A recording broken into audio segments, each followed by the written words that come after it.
El Señor les bendiga, estimados hermanos. Nuevamente su hermano Joel Perdomo y en esta oportunidad para hablarles del joven profeta. Este joven profeta aparece, dice: he aquí un varón de Dios, por palabra de Jehová, vino de Judá a Betel, y estando Jeroboam, el rey, junto al altar para quemar incienso a dioses falsos, aquel clamó contra el altar por palabra de Jehová y dijo: altar, altar, así ha dicho Jehová, he aquí que a la casa de David nacerá un hijo llamado Josías, el cual sacrificará sobre ti a los sacerdotes de los lugares altos que queman sobre ti incienso, y sobre ti quemarán huesos de hombres. No era tan fácil dar una profecía así, se necesita mucho valor, mucho coraje, porque este joven lo manda el Señor al mero templo donde estaba el rey sacrificando a dioses falsos, y da esta terrible palabra de que los sacerdotes que sacrifican a dioses falsos, sus mismos huesos los va a quemar un rey que vendrá. Y aquel mismo día dio una señal diciendo: esta es la señal que Jehová ha hablado, he aquí que el altar se quebrará y la ceniza que sobre él está se derramará. Profetizó que aquel altar dedicado a un dios pagano se iba a quebrar y las cenizas de tanto cosas que sacrificaban se iba a rodar. Y cuando el rey Jeroboam oyó la palabra del varón de Dios, dice que había clamado contra el altar de Betel, extendiendo su mano desde el altar, dijo: prendedle para matarlo. Mas la mano que había extendido contra él se secó y no la pudo enderezar. Terrible respaldo que tenía este joven.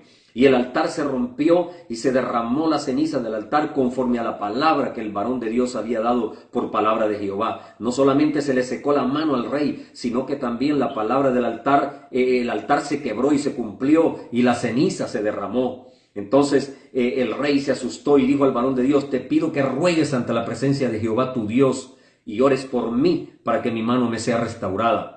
Y el varón de Dios oró a Jehová, y la mano del rey se le restauró, y quedó como era antes. Y el rey dijo al varón de Dios: ven conmigo a casa y comerás, y yo te daré un presente.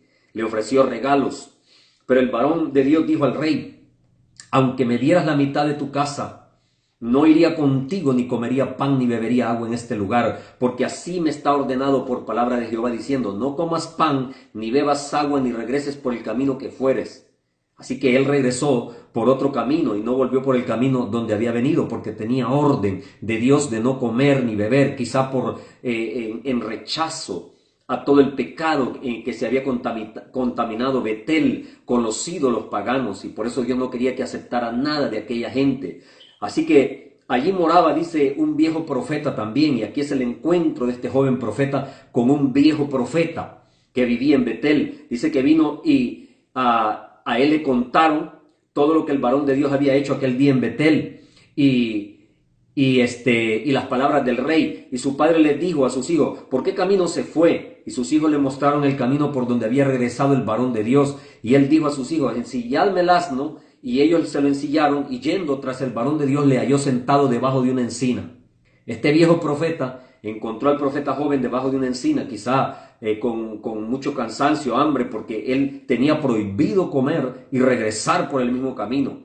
Y entonces el viejo profeta le dijo: ¿eres tú el varón de Dios que vino a Judá? Y le dijo: yo soy. Entonces le dijo: ven conmigo a casa y come pan. Era de Betel y tenía prohibido regresar para allá. Mas él respondió: no podré volver contigo, ni iré contigo, ni tampoco comeré pan ni beberé agua contigo en este lugar, porque por palabra de Dios me ha sido dicho: no comas pan ni bebas agua allí, ni regreses por el camino por donde fueres.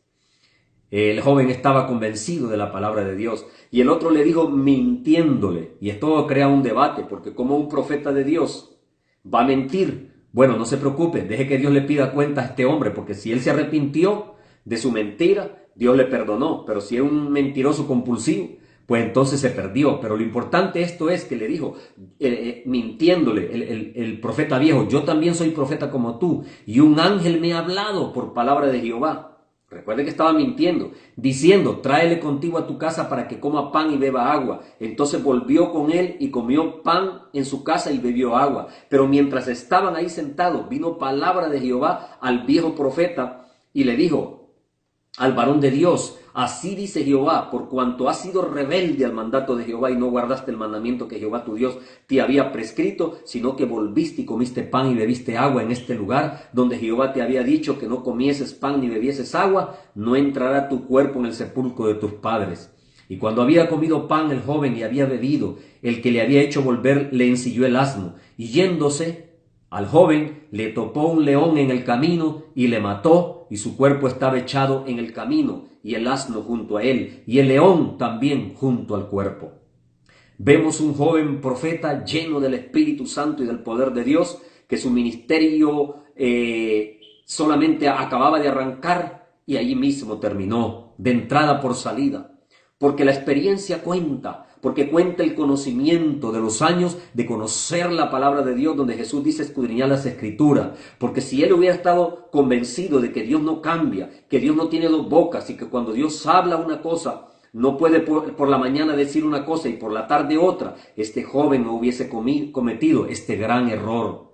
Un ministerio incipiente, lleno de poder, con una señal tremenda, se estanca, se diluye, se muere como las estrellas que se mueren, se disipa por la falta de experiencia, porque no había aprendido el carácter de Dios, que Dios no cambia, que Él es el mismo de ayer, de hoy y de siempre. Esta es una gran lección para todos nosotros, saber que debemos crecer en el conocimiento de la palabra de Dios. Vemos el contraste entre un joven profeta sin experiencia, lleno del poder de Dios, pero su falta de conocimiento le hace fracasar. Y vemos también un profeta viejo que tiene mañas, que todavía es mentiroso, que no se perfecciona, sino que usa la mentira para engañar a otro. De cualquier manera, Dios le pedirá cuenta a cada uno de los dos.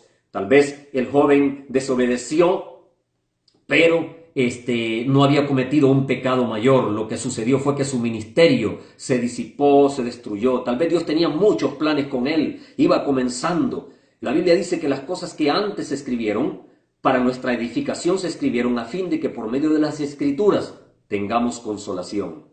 Aprendamos de este ejemplo, aprendamos a crecer en la palabra. No basta con tener un ministerio, no basta con que el poder de Dios se manifieste, no basta con profetizar, no basta con que Dios haga milagros. Hay que crecer en el conocimiento de la palabra para que esos dones puedan mantenerse vivos, latentes, y ese ministerio se mantenga firme, ya que la sabiduría, el conocimiento de la palabra es lo que le da cimiento a todos esos dones y a esos ministerios. Que esta palabra nos sirva para edificación. Que el Señor les bendiga. Les habló el hermano Joel Perdomo y será hasta la próxima.